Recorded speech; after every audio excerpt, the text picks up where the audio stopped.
جب نماز شروع کریں تو ہاتھ کہاں تک اٹھائیں؟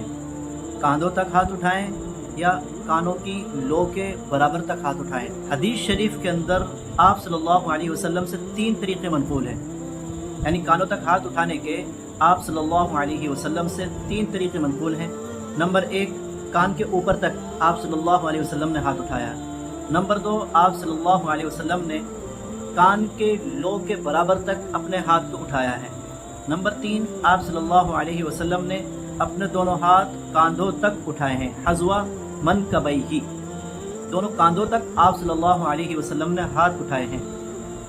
اب علماء نے ان تینوں حدیثوں کو ایک ساتھ اکٹھا کیا، کانوں کے اوپر ہاتھ اٹھانے کو بھی، اور کانوں کی لو کے برابر والی حدیث کو بھی، اور کاندھوں کے برابر والی حدیث کو بھی، اور تینوں حدیثوں کو اٹھا کر یہ حکم فرمایا کہ کانوں کی لو کے برابر یہ ہمارا جو انگوٹھا ہے، یہ انگوٹھا کانوں کی لو کے برابر ہمارا ہو جائے۔ اب جب کانوں کی لو کے برابر ہو جائے گا تو تینوں حدیثوں پہ عمل ہو جائے گا۔ یہ انگلیاں کانوں سے اوپر ہو گئی ہیں، یہ انگوٹھے کانوں کی لو کے برابر ہو گئے ہیں، اور یہ جو ہے ہمارا یہ جو حصہ ہے یہ کاندھے کے برابر ہو گئے ہیں۔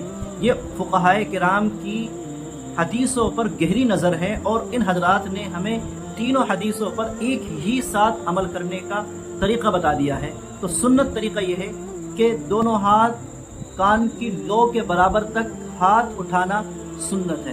ایسے نیت باندھیں گے، ایسے، اور یہ جو انگلیاں ہیں ان انگلیوں کو نہ تو ایسے کھلا ہوا رکھیں گے نہ بالکل ایسے بند رکھیں گے، بلکہ اپنی حالت پر ان انگلیوں کو رکھیں گے، ایسے نیت باندھیں گے، اللہ اکبر۔